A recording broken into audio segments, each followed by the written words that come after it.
Hello, everyone. Welcome to our webinar on Canvas support for families and students. We've got some, we've got folks coming in, and I know we just opened it up, so we're gonna take a couple of minutes and just let people come in. My name's Matt Rudy. I'm the principal at Thurston High School. I've got some other folks here with us too. I want to let them introduce themselves. My name is Desmond Smith, principal at Pierce Middle School. It's a pleasure to be here with you all.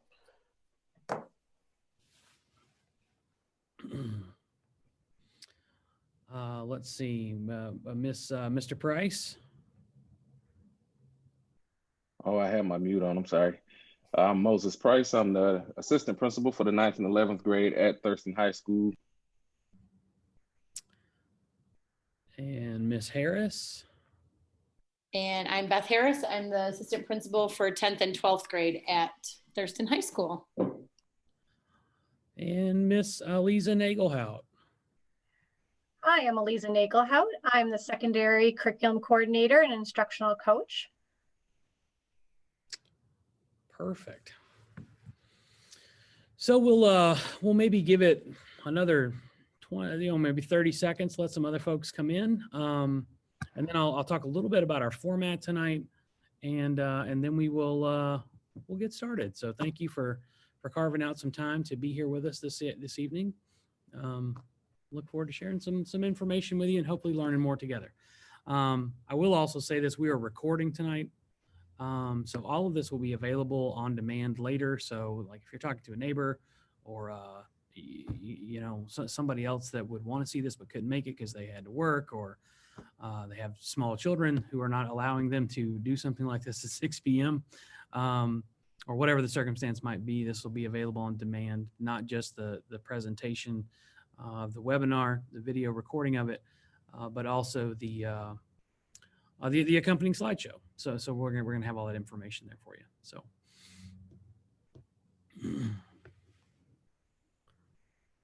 So this is a webinar. It's a little bit different than a traditional Zoom call that you may have done through work or whatever experiences have been presented to you during this time of quarantine and social distancing, where we're having to do not just school differently, but kind of all of our lives differently. I know we're all kind of wrestling with that in our own ways, and so I hope that your family is able to do that in the best way that supports you and us as well. So, but this is it's more of a presentational aspect. So we're not going to be able to talk back and forth. We're going to share some things with you in terms of our some slides and some information, some links and videos. You can though ask questions in real time by utilizing the chat function. There's a little button down toward the bottom of your screen that says Q&A. So as you have questions, we're going to try to get you answers as soon as we can in real time. We are also, Ms. Harris and Mr. Price are going to really be trying to man that for us in the background. So please fire questions out as you have them there. They may also bring some questions to the forefront and interrupt us during our presentation if it's something that's really kind of coming up consistently and would be really helpful for a lot of folks. And we're also going to have a portion at the end of everything we're going to present where we'll be able to address any other questions that might come up. So again, our goal is to make things clear and transparent and kind of get into a little bit of the purpose of today. Like, well, what is our purpose? And really it is to familiarize ourselves with Canvas in order to support your children, our students. So how do you access Canvas? What are I know parents, you want to know, what is my child supposed to be doing? Where can I find their feedback on how they're doing? How are they doing in the class? What do these scores mean? How do I look at standards? What does it mean to be standards based? How do I know that assignments have been submitted? What's due? What might be late? Are there any things coming up in terms of assignments or assessments or things that are in calendars? So all of these things are things that we're going to get into today to talk a little bit about how you do those things. So again, I'll encourage you just to kind of drink some things in, to listen and receive this information today, and maybe not try to take so many notes, because remember, we're going to share all of this with you. So thank you for being here again. So Mr. Smith. Yes, so some of you still do not know exactly how you can access Canvas. So we have a few ways, actually, really it's just two ways that you're able to access Canvas. The first, the easiest way to set it all up is to review the document that's been shared with you. I know Mr. Rudy and myself have both shared the document and the video probably a couple times each at our building levels. So there's a document with information on how to access Canvas as a parent. If not, don't worry, it's in this document here, and we will share that, I'm sure, with you this weekend in our weekly messages to families. So the document is there, and there's also a video which kind of walks you through the whole process to get set up as a parent observer. And then there is the login page is right there on the as a link for you as well, if you already know how to get through with all that. So there is a parent app for one. There's a parent app. There's a few extra steps that you have to take on the mobile device to get to everything you need to see. But the desktop version shows a lot of information, and it's pretty user-friendly once you do it a couple times. I've had to do it as a parent, so I had to be walked through it. So we're going to try to help you and guide you through that process a little bit today and share some instructions on it. So the things you can see as an observer, you can see the courses, which are your students' classes. Each class, all 6 classes that your student should be taking each marking period or each semester. You can see all assignments, whether they're submitted or not, quizzes, any assessments that have been taken. You can see all of that in Canvas in real time. Also, you can see the standards that our teachers are supposed to be teaching from, and the scores that students receive based on each standard, and how they show their evidence of the learning in each standard.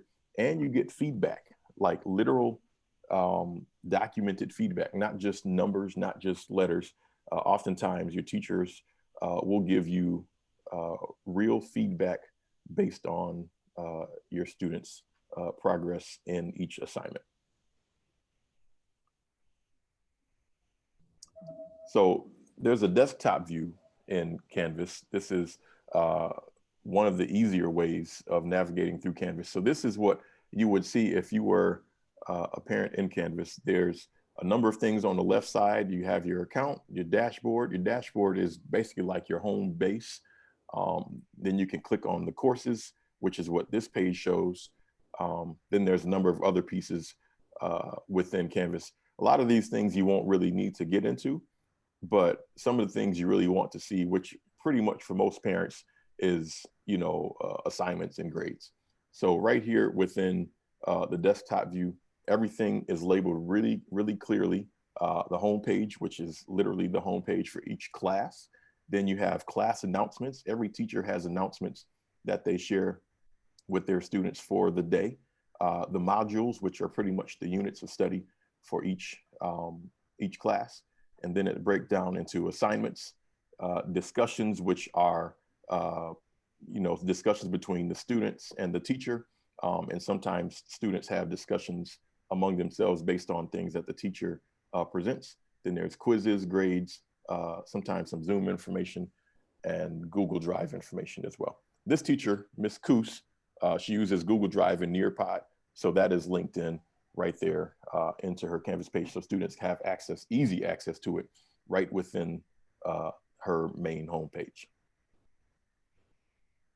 Then there's the app view, which is not as clean and crisp, but it does show everything that every class that your student has. And then you're able to go deeper based on each class. You're able to click on each class and it'll take you deeper into each of the classes. The further you go in, you're able to see more information.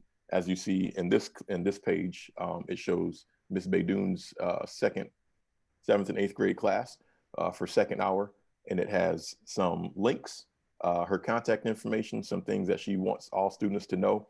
And then there's other information on the second part of there, it shows grades and it shows the front page. So you're able to see a couple things right within her page. Next off, we have the 4-point scale, which Mr. Rudy will explain a little bit about. Yeah, as I kind of hyper clicked the mouse there a couple of times and lost control. Goodness That's sake. all right. It happens. Yeah, so thank you, Mr. Smith, talking a little bit about how we get into the courses, and what we're looking at here is not something that's is not new by any means, but we thought it important to talk, since we're talking so much about grading and feedback and assessments and how those things are tabulated across the district. Really, this is not even something that is a middle school and high school grade scale. It is the South Redford School District grade scale. And I just want to talk a little bit about what this means, because so often I know that many of you, like myself, when we went to school, everything was was out of 100 points. Everything was 100 points, and the points themselves, a 92, 100 was an A, 80, so on was a B, et cetera, down to what is considered to be, a failing grade, an F or an E, depending on where you went to school, is everything that's like a 60 or below. And there's a lot of research out there that speaks to kind of the inherent inequities that are present with a 100-point scale, and the majority of the possibilities are actually not something that is considered passing or achievable. So our goal really in South Redford is to focus on progression, that the student should always be learning, that they're always progressing. So I want to encourage you for a minute to take a step back from the fact that these are even 1s, 2s, 3s, and 4s, and the 0, and not think of them so much as a fraction, right? So if your student has a standards-based score right now that might show a 1 or a 2, I really want you to try to not think of it in terms of a number, because it could just as easily be any old symbol, like the four suits in a deck of cards. But if your child's at a 2 in say their math class, right, it doesn't mean that they're a 2 out of 4 and they only understand half of what's going on. It really means what it says here, right, that they're progressing towards the performance standard. They've got some evidence, right? They're doing okay, but they've not really independently demonstrated proficiency of the standard. They're showing some partial understandings, that there is some progress, but it's inconsistent, and some misconceptions are still there. So it's really, when you think about the 4-point scale, don't think of it so much as 4 points as much as it's 4 steps, right? So our goal is to have every student reach the top of the staircase, right? The 4. But just because they're on the second step doesn't mean that they haven't learned anything, or that they're failing, or that they only understand half of what's going on. It helps dial into where they need to be and where they need to focus. So we're gonna start getting into some more details about grading and some points and things like that.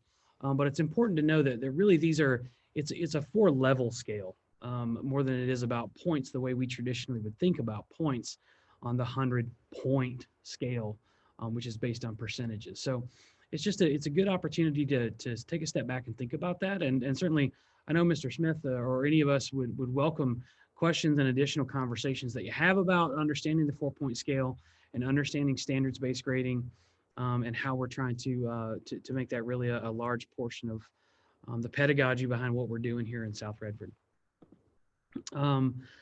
So we're going to go through some very specific things in Canvas right now in just a moment, but I also wanted to say that this slide is really here as a placeholder, so that, if you reference this later, we recognize that there's a lot of different learning styles, right? A lot of folks will get a lot from what we're saying today. Other folks will need to read more about it. Other people will really enjoy probably the graphic pictures that we're going to have coming up in a minute, with some really specific arrows and like kind of click here, if you will, directions. But other people really need a step-by-step, right? Like how you would build a bookshelf from IKEA or put your radio together, back when they used to do those kind of things. But that's really what this is here for. So it's giving you the step-by-step directions for, like, if you're in, as it says, the mobile Canvas app, right? To see how your child is doing on performance standards, you need to click here, number 1, 2, 3, 4, etc. And if you're in a web browser, like on a laptop or a Chromebook, or perhaps if you're doing it through the web browser on a tablet, you would want to follow these directions. So it is 2 different sets of of things you need to do depending on how you're accessing the system. So we just want to make that really clear, that it's important to look at the directions for which way you're choosing to access those grades and feedback. So to get into a little bit more of the details, like I said, with graphics and arrows, I'm going to ask Ms. Nagelhout, who is our secondary curriculum coordinator, to kind of talk a little bit about how this comes together and how things actually look once you get inside the guts of Canvas and start clicking in some of those larger shells that Mr. Smith spoke about earlier. Ms. Nagelhout. Thank you, Mr. Rudy. So once you follow those series of steps that Mr. Rudy just referenced and you click on grades, it's going to take you to this view. And this view will be the same whether you're on your desktop or you're utilizing the app from a global device like your phone or a tablet. And there are two places in this view that will provide very different information about how your child is doing. On the left-hand side, you see a tab that says assignments. And then on the right-hand side, you see a tab that says Learning Mastery. And both of those provide different views that we're going to explain a little bit further this evening. So if we could go to the next slide, thank you. So that assignment tab gives you some important information about what work your child may have submitted, whether it was late, missing. We know as parents, you're wanting to keep on top of those types of things. And so on the left-hand side, you can see that all the names of the assignments are listed. You see the timestamp for the due date, the status of that assignment, whether or not it was late or missing, whether or not it was complete or incomplete, and we'll go into some more details about that. You're also going to see some picture icons. On the right-hand side, you can see an arrow pointing to what looks like speech bubbles. When you click on that, it's going to show you actual typed teacher comments that your teacher has provided for your child around what they could do better or what they have done well to continue maintaining mastery of those standards. Another icon that will be incredibly important to you is next to it. It's that clipboard icon. And when you click on that, it's going to show you that score that Mr. Rudy was talking about, whether or not your child was given a 4, 3, 2, 1, or 0 on a rubric. We are using rubric grading to demonstrate the feedback that we're giving our students towards this progression. So also within the slide, there's a couple other different things that can assist you as parents. On the right-hand side, you see some X's and checks. And X means that that assignment has been marked incomplete by your child's teacher. If you see a check, it means it's being marked as complete. If you see a dash, which is at the very bottom of the slide, that just means that there is no submission. That's not necessarily something to worry about. It may mean simply that the assignment is not due yet. And I'm going to let Mr. Rudy talk a little bit about what are those zeros on the right-hand side.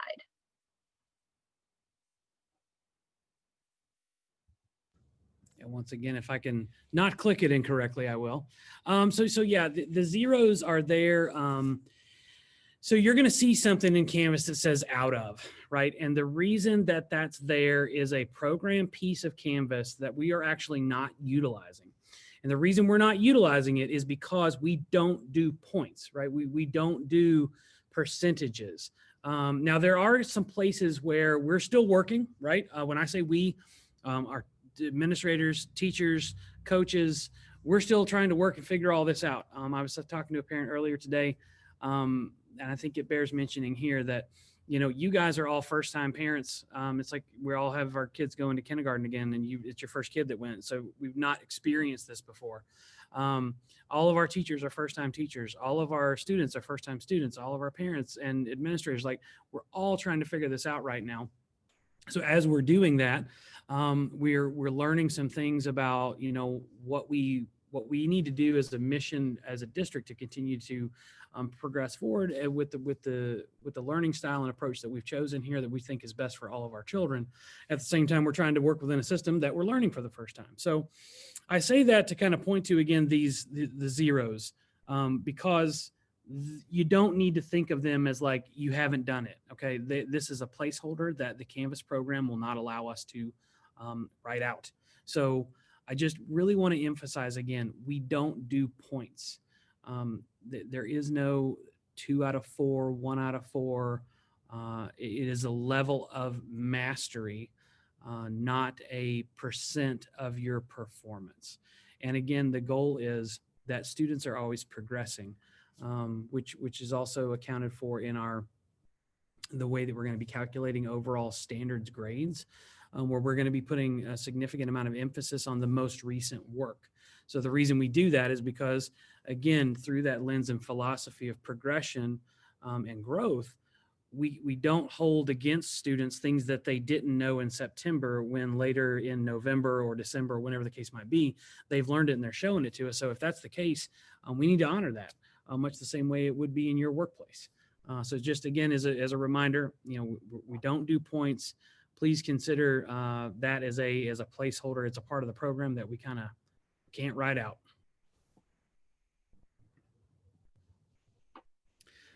So kind of talked a little bit about this just now, like the 0 is there because we give feedback to the student performance, not points for the assignment. So it does not mean that your student scored a 0. And like I said, we're focused on the improvement aspect of it, not the scorekeeping aspect of grading. So it's all about continuous improvement. So as it says here, you're going to see an out of in the assignments tab. Don't worry about it. And if you do see something, reach out to Mr. Smith or myself or Ms. Harris or Mr. Price or Mr. Hall. And we'd be happy to kind of work through that with you, because we know there's going to be individual situations that pop up. And as I said, we're learning. Anything that we say here today, could look a little different. We need to work on that to make sure we're supporting you and all of our students.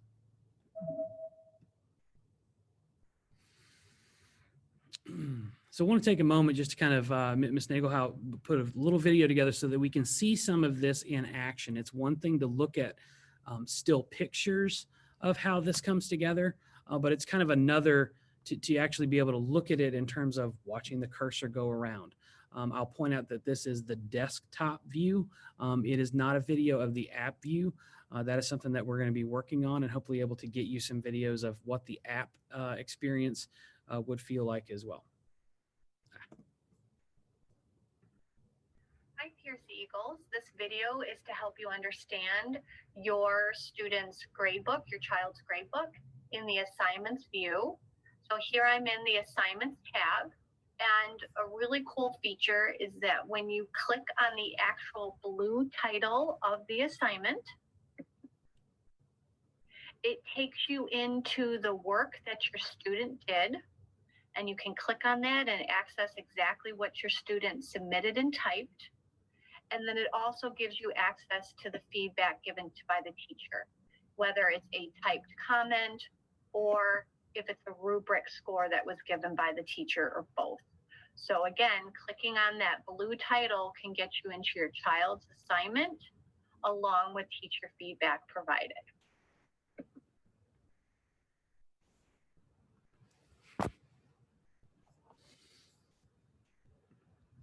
So again, just speaking to a little bit the idea that, how you can see things within assignments, including not just the assignment, the feedback, as well as any rubric that may be attached to it. So the assignments tab is certainly one that can be very helpful to you. So the other tab that's there in real time is this Learning Mastery tab. And this is where you're going to see lists of the standards that your child's course is being aligned to, right? So most courses have somewhere in the neighborhood of, it does vary depending on the subject area and the grade level, but it could be in the neighborhood of, 5 to 10. Usually our science classes are a little bit more because of their alignment to the next generation science standards curriculum. But it will look largely like this. This is where you're seeing, as we see right here, a overall kind of score about how the student's performing across 18 different assignments that have been given that are aligned to this standard, right, in this example. So in this case, with the weight of this score being weighted toward those assignments that have occurred most recently, this student in this made up example is coming in at about a 2.7, right? So that's telling you that they're at a place where they're progressing. They're getting better. They're getting awfully close to really demonstrating a really solid understanding, maybe with some inconsistencies in there. Again, it is not 2 points out of 4. They're almost up on the third step. So that's actually a pretty good score. The one right up under it is a solid 2 out of 4. So a little bit more work to do there. What's important to note here, and is kind of a reality of standards-based grading, is that when you're looking for your child's performance, you're not going to see a one-stop shop number or letter that says this is how they're doing right now. They have an 85, right? You're going to see a couple of different pieces of feedback on how they're doing with the standards.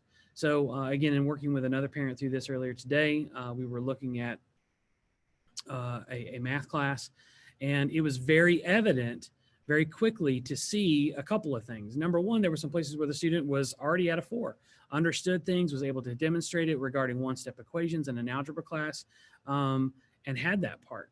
There were some other places where there was a 0, but the 0 wasn't because they didn't know it. It was because the student hadn't submitted anything. Because and at that point, quite literally what the teacher is saying is, look, I don't have any evidence of their learning. I mean, we've talked about how to factor an exponent, for instance, or whatever the case of the standard might be.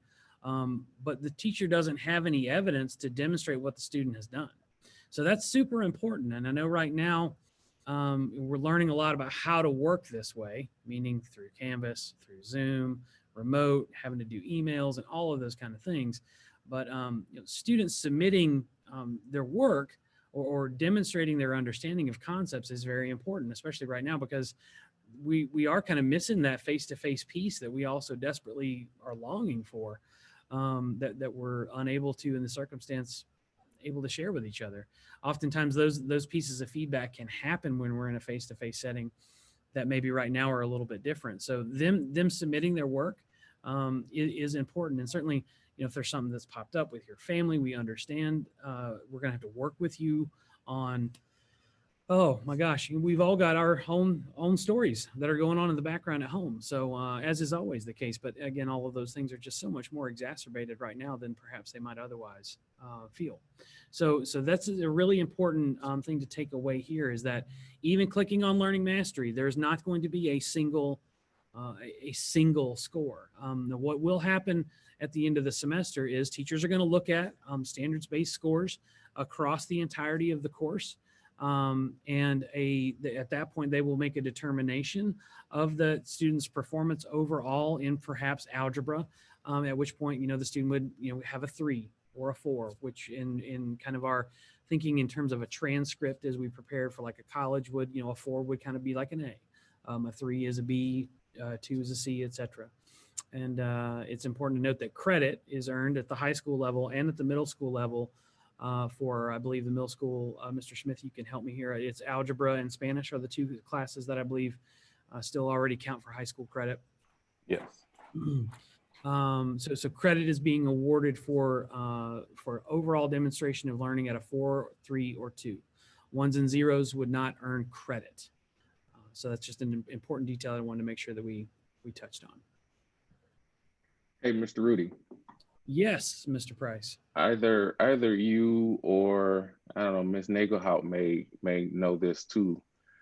But when a student submits an assignment and they receive their score for it, can the parent, as the observer permissions that they have, are they able to actually see the assignment and what the student did right or wrong?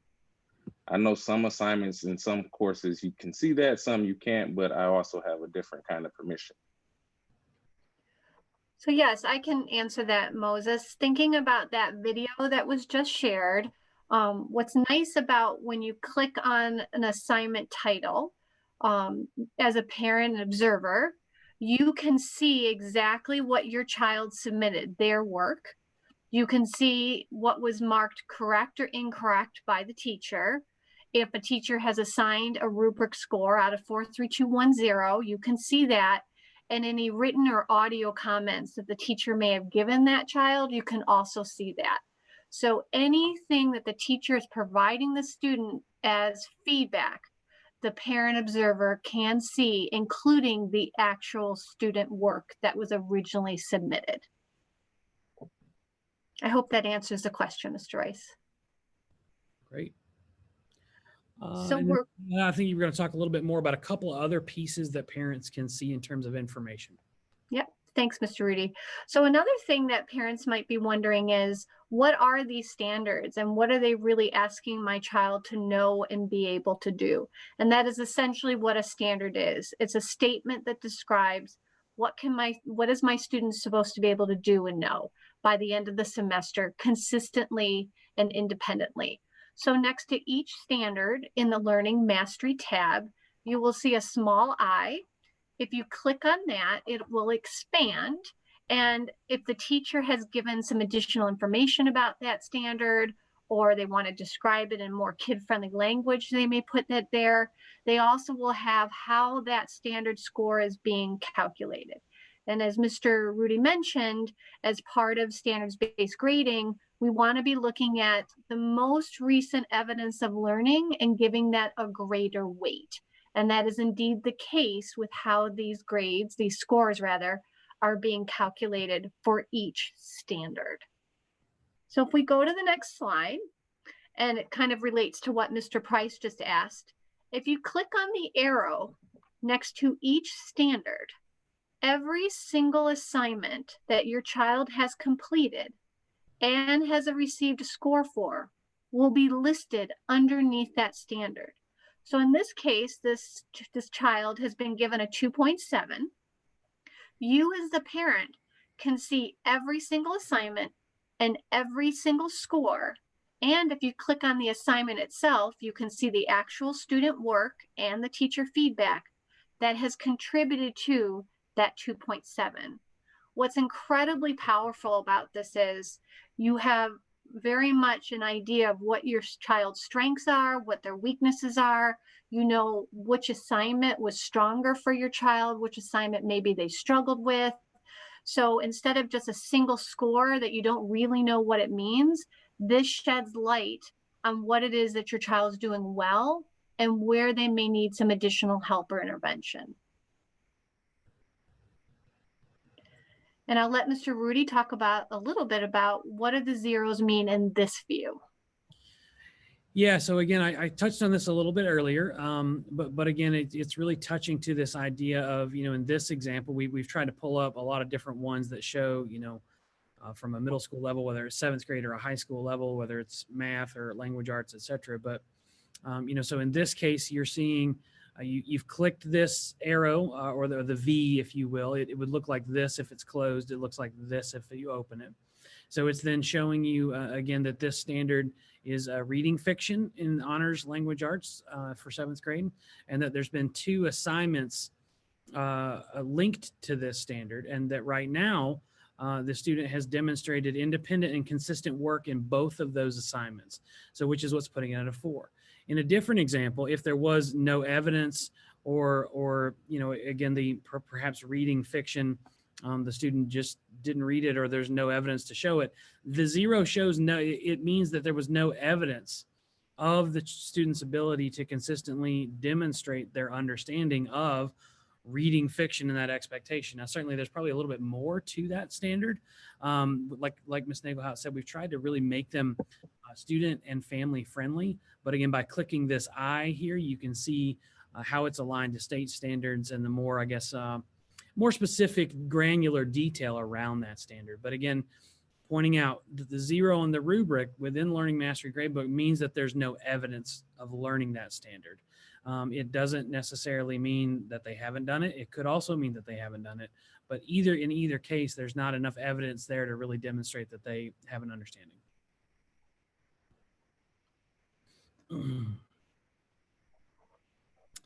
Mr. Smith, So, I believe you're going to help us a little bit about improvement. Yeah. So as the year progresses, or even now, oftentimes parents wonder how their child can improve their grade. We don't really want students to just improve their grade. We want students to improve their understanding of everything that we're doing, not just get good grades. Of course, we want good grades, but when it comes down to it, their grade improves when they understand each standard. So the best way to help your student improve is, of course, by communicating with the teacher first. We always appreciate open communication between the student and teacher, and the student and, and the teacher and the parent. Our teachers have nothing to hide. And with Canvas, it's very clear and it's very transparent to see what your child is doing and the feedback that each teacher gives to your child. So first thing you should do is always look at the feedback carefully. There's a video and a document on how to get to all that information. And some of it was shared already with you this evening. And then always reach out for help. Email myself, email Mr. Rudy, email any of the assistant principals, call the school. There's always ways for you to get in contact with teachers. I can guarantee you, if you call or email a teacher, they will respond, within 24 to 48 hours. That's part of pretty much our policy. It's pretty much what we expect our teachers to do. We try to do it as best as we can as well. Email your teachers as well. And also remember, we have the online tutoring program. It's called Paper.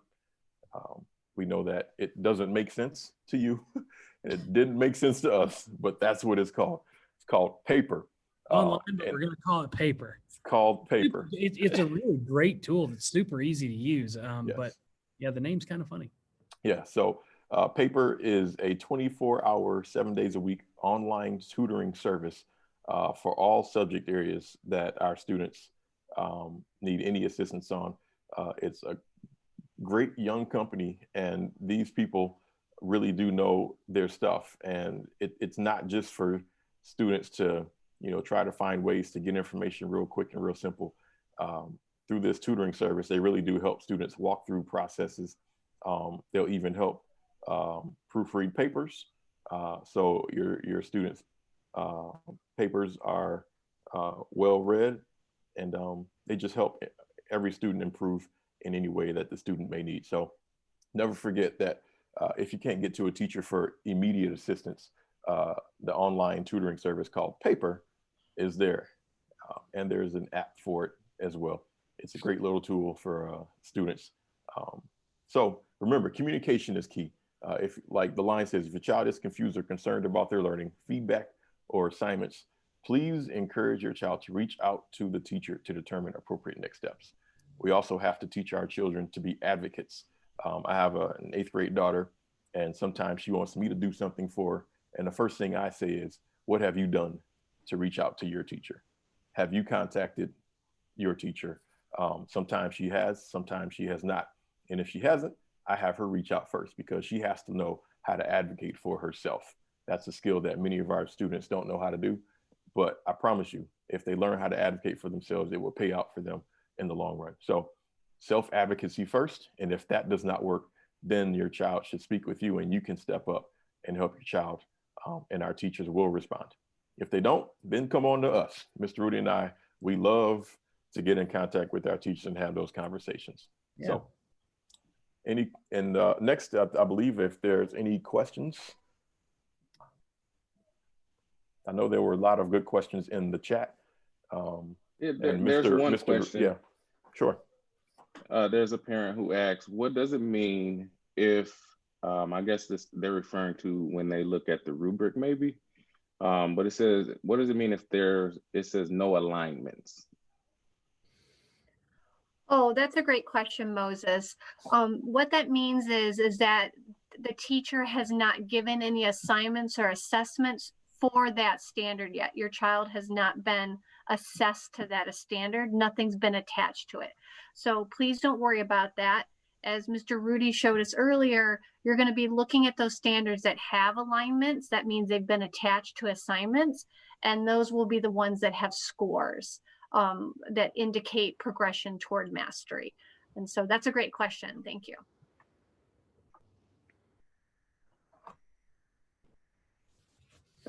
Mr. Rudy, did you want to share those resources real quick? I saw you went to that slide. Yeah, we had some questions. I don't know if we were ready for those. Yeah, go ahead. I'm sorry. We can let those kind of sit there for a minute while we field any other questions. But yes, So there's another question here, Mr. Rudy. Please go. There's a few questions that we could, answer live, I guess. One is, how do we understand the overall grade in the class as they progress? Yeah, so I mean, if for instance you're looking at a student's learning mastery standard scores, right? If we go back, I'm going to go back a couple just to have a concrete example while we're talking. So if you're, for instance, looking at an example and pretend it doesn't say SRSD secondary CIA, but it says Algebra 1, with Mr. Dyer. Right. So if you're looking at this and you're asking the question, could you say it again, Mr. Price? I want to make sure I get it right, that I'm saying it the same way the parent asked it. The question was, how do we understand the overall grade in the class as they progress?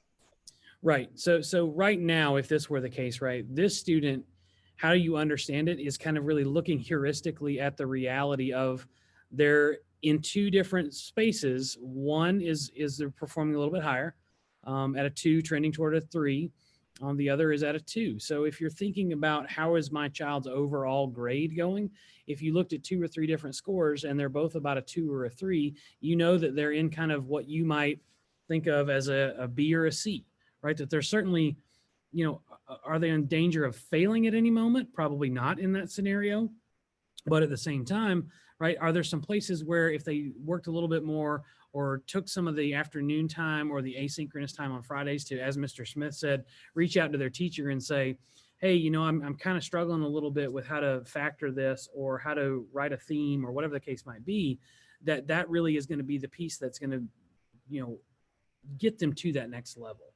And that is the goal, is that these numbers, as they come in as 2s or 3s or 4s, right, they're indicators of progress along the way.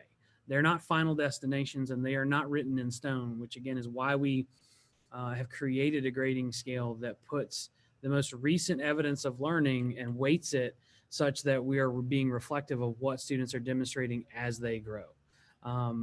So I'm speaking very broadly about that. What that means specifically, again, as Mr. Smith said, is really something that teachers can speak to you about regarding what that means for, their foods and nutrition class, or, their English course or their foreign language.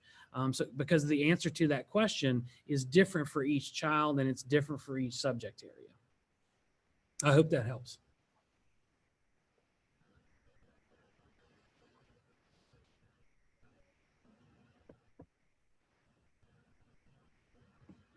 Is there something else, Mr. Price? Yes, there's a couple more. I was trying to type one. So when a kid submits an assignment, do they get an email or confirmation in their inbox for proof that the assignment was submitted? That's a great question. It depends on a couple of different things, and this also applies to parents that have signed up to be observers. When you go into your account, you can set some different notifications, and in a minute I'll ask Mr. Smith speak to that, because as a parent I know he has set some of his accounts for his own children at some different notification levels. But in terms of whether or not an assignment is submitted, you will get a notification if your teacher has provided feedback to that assignment. So if your teacher has given you a score or a typed piece of feedback or a recorded piece of feedback, if you've designated that notification, yes, you will receive an email. In terms of whether or not you've submitted the assignment, a couple different things are going to happen. The child's either going to receive an auto message that says your assignment has been submitted. Sometimes confetti looks like it's falling down on the screen. There's a couple different things depending on the type of assignment that it is that indicates to the student that their assignment has been submitted. Although with that said, we are dealing with technology during a pandemic and things happen. So if your child is not sure, please have them reach out to the teacher. Things happen. And so, and the teachers are more than willing to say, yes, I got it, or let's double check together. I know I personally go into accounts sometimes to triple check that things are working the way they're supposed to and that assignments are landing in the teacher's accounts. So please don't be shy about double checking those types of things. We want to make sure that your children know if their work is being submitted, and more importantly, getting that important feedback on their work. On the parent app, I'm looking at the app. I can't look at it on my computer right now with the webinar going, but on the app, it shows every time there's an assignment posted, and there's if it's submitted or not. It shows in green if it's submitted. If it's not submitted, it says not submitted. If it's late, I don't know. My daughter doesn't have any late assignments, but I'm pretty sure it tells you if it's late. I know on the desktop version, it's more explicit. It'll say late, and it also say not submitted Yeah. on the desktop version. It says late and missing in like Yeah, and missing letters, red letters. big red letters, hard to Yep. miss, like a big stop sign. Yep. I'm There's seeing another some question. I'm seeing Oh, some go ahead. that have to do. It looks like with pairing codes and Canvas apps and being an observer. So we're going to be sending that information out. It's in your email from Mr. Smith and I for sure. So if you want to go back and look for Thurston updates or Eagle updates, if you want it right now, because we're doing this, so we can't send it right at the moment. So that's in there with some directions and a video to accompany it. That's also was covered earlier in this presentation, which we're going to send out as well.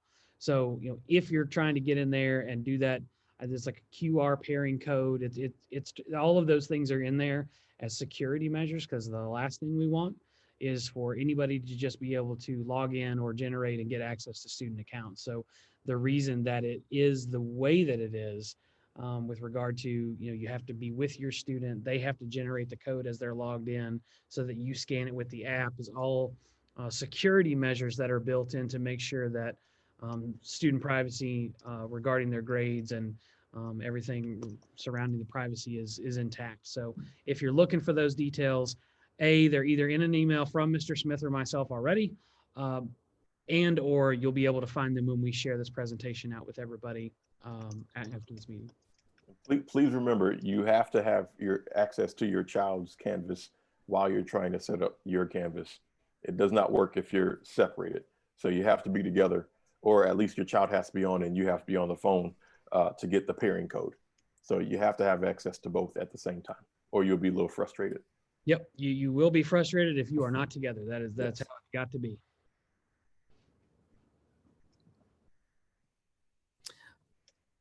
Mr. Price, were there other questions?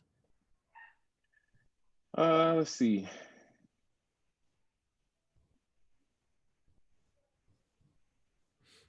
There's some that are saying, one here is saying, today there was an assignment that was graded, but now it's coming up as not submitted or incomplete. So it looks like, I don't know what that could be. So that's what I see in that is it's a great opportunity to shoot an email real quick to the teacher to say, hey, this was graded and now it's not, did something change? What do I need to understand? But because again, those are details that teachers are going to have. So I mean, all teacher emails are located on our websites at Thurston and Pierce respectively under the South Redford website. And we have staff contact pages that have the pictures of the teachers, their email addresses. So that's really accessible and easy to find. And certainly if you need help getting connected with them because you're not finding the web page or whatever, Mr. Smith or Ms. Harris or Mr. Price, Mr. Hull or myself, we're all happy to help facilitate that. Just shoot us an email. Yep. And I know lots of y'all are getting emails from me. I see somebody's not getting an email. If you're not getting emails, please contact the front office by phone and speak to Miss Rowland or Miss Ogden. They'll get that plugged in and done like immediately. Yep.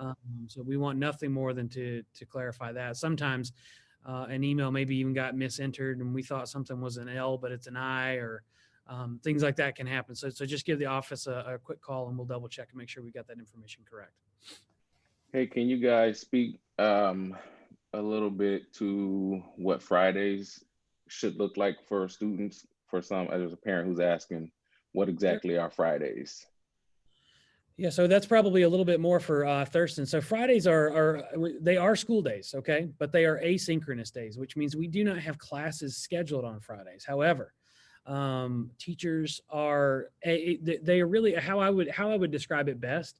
So asynchronous means it's not happening in real time. Like what we're doing right now is synchronous. You are on the other end and you're asking questions and you're watching, and we are responding in real time, same time. Other folks that are going to watch this thing later, they're going to do it asynchronously. So they're not going to do it at the same time. So Friday, a lot of things kind of can pile up. Students need some time to be able to work. However, teachers also will schedule students to meet with them individually. I know certain teachers, some teachers have office hours. Other teachers are scheduling students in directly. Students that have specific needs, be they things that need to happen to meet their academic learning goals, or if they have an individualized education plan, things like that happen there. So it is an asynchronous day for students to be able to complete work and demonstrate understanding from throughout the week.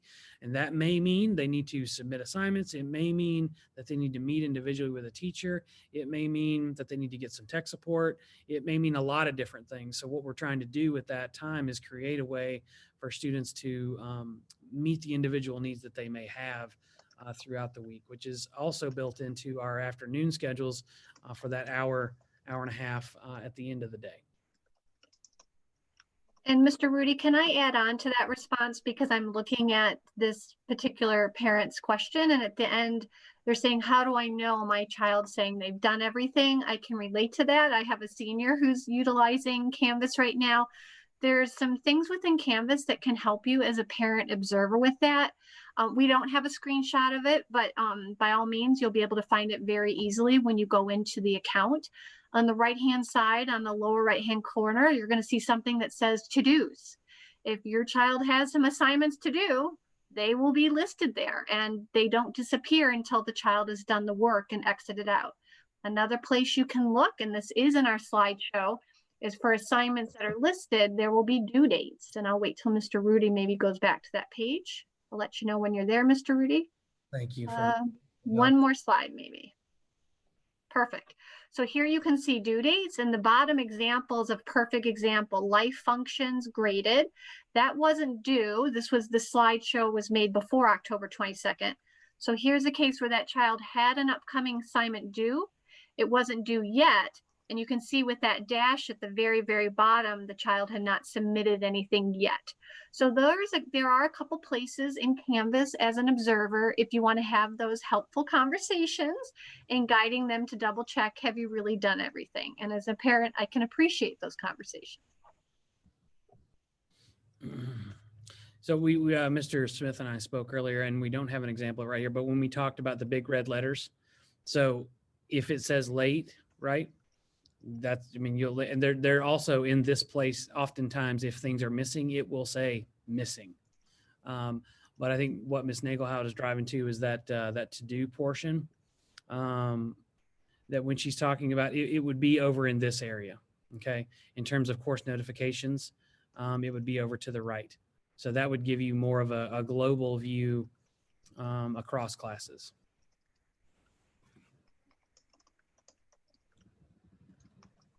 And please know that we don't expect anyone to be experts from this single slideshow. We welcome additional questions, knowing that you're going to have them. In fact, there's going to be things that are going to pop up that you didn't know you had a question about until later.